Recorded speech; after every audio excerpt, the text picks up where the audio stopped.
বরিশালের মেহেন্দিগঞ্জে স্কুলে বজ্রপাতে শিক্ষক সহ আহত 16। রূপাতলী পানির শোধনাগার উদ্বোধন। বরিশালে বাড়ল সুপেয় পানির সরবরাহ।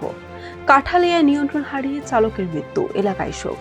পটুয়াখালীতে রেকর্ড বজ্রপাতে অর্ধশতাধিক গরুর মৃত্যু। কলাপাড়ায় জামিনে বের হওয়া আসামিদের হুমকিতে আতঙ্কিত 5 বোন ও 2 ভাইয়ের পরিবার। ভান্ডারিয়ায় গরু চুরির ঘটনায় আন্তঃজেলা চক্রের 3 সদস্য গ্রেফতার। আসসালামু আলাইকুম। বরিশাল নিউজ থেকে রাত 9টার শীর্ষ সংবাদে আমি ফারহানা করিম তুলি। এতক্ষণ শুনলেন সংবাদ শিরোনাম, এখন বিস্তারিত।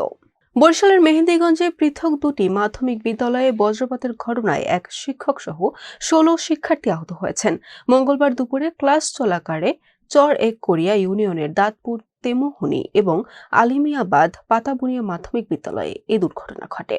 বরিশাল নগরীর দীর্ঘদিনের পানি সংকট নিরসনে Rupatali 16 MLD surface water treatment plant পুনরায় চালু করা হয়েছে।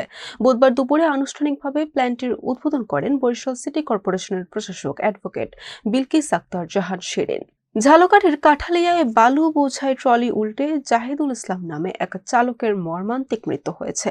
বুধবার দুপুরে উপজেলার পশ্চিম ছিটকি সরকারি প্রাথমিক বিদ্যালয়ের সামনে এই দুর্ঘটনা ঘটে। দেশের অভ্যন্তরে বজ্রমেঘ ও বায়ুচাপের প্রভাবে দক্ষিণ উপকূলীয় এলাকায় টানা বৃষ্টিপাত অব্যাহত রয়েছে। তবে এমন বৈরী আবহাওয়া শুধু বৃষ্টি নয়, চলছে লাগাতার বজ্রপাতও। পটুয়াখালীর কলাপাড়ায় এখন পর্যন্ত প্রায় অর্ধশতাধিক গবাদি পশুর মৃত্যুর খবর পাওয়া গেছে। পটুয়াখালীর কলাপাড়ায় ফেরদৌস মুন্সি হত্যার ঘটনায় গ্রেফতার 2 আসামি ইসরাফিল মুন্সি ও রুবেল জামিনে বের হয়ে আবার হত্যার হুমকি দিচ্ছে। এতে নিহত ফেরদৌসের 5 বোন ও 2 ভাই চরম আতঙ্কে রয়েছে। পিরোজপুরের ভান্ডারিয়া উপজেলার ইকরি ইউনিয়নে সংঘটিত একটি বড় ধরনের গরু চুরি ঘটনার রহস্য উদ্ঘাটন করেছে পুলিশ।